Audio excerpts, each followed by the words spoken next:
I want people to understand this. Kids, you know Floyd Mayweather. He's been the best pound for pound for a long, unbroken time, right? Floyd was in his prime when Roy was in Roy's prime for years and years and years. Not a single person on earth ever even wondered, is Floyd as good as Roy? You understand how good Roy Jones was? From Pensacola, Florida, the reigning and defending middleweight, super middleweight, light heavyweight, and heavyweight champion of the world, Roy Jones Jr.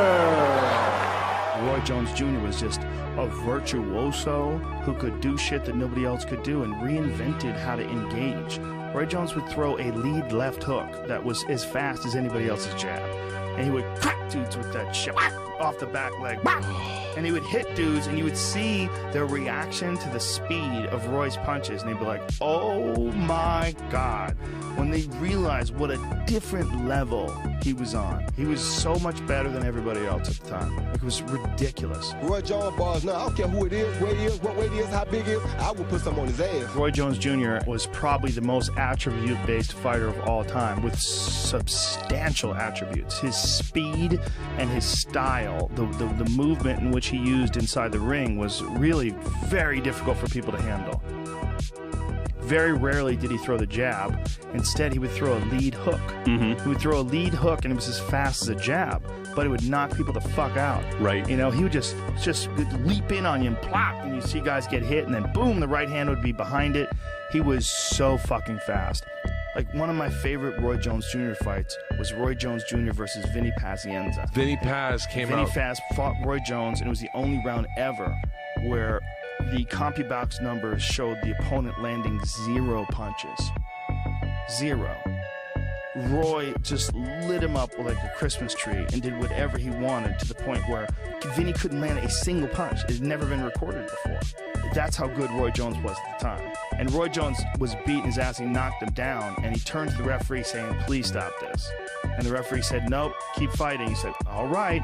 So he dove in with an uppercut, cracked him, like lifted him up in the air, and planted him on the ground. Holy shit. He was a fucking, when he was at his prime, dude, he was a marvel of movement. Like, he had a level of movement to him. Nobody moved like that guy. Nobody moved like that guy. Roy Jones Jr., there's a video of him. This guy throws a punch, and he counters with a left hook and a right hand, like, bap, and he counters with it so fast, like, you can't even believe it's real. And you just watch him go, bap, and the guy's, like, central nervous system just shut off. There was a time for a few years where he was just unstoppable force. I missed it. I missed it in life. I was there, man. I was there. I was watching the whole time. I couldn't believe it. When he fought James Toney, dude, he fought James Toney, the assassin. He fought the killer from Detroit. He fought James Toney, who was just a slick boxer with nasty knockout powers, tough as shit. And Roy Jones Jr. just showed him another level of movement, just another level, you know?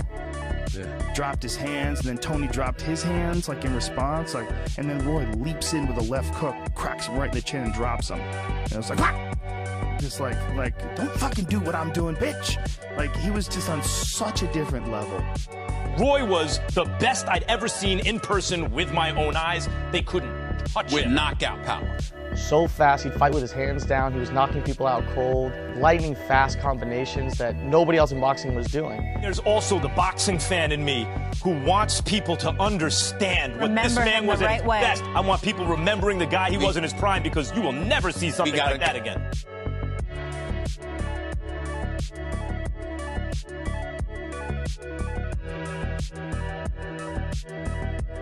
I sacrificed an entire childhood to be a boxer. Well, I didn't get to go out and party, hang out and do things kids did, you know? I was raised with somebody with a bill in his hand watching, saying, you better do it right.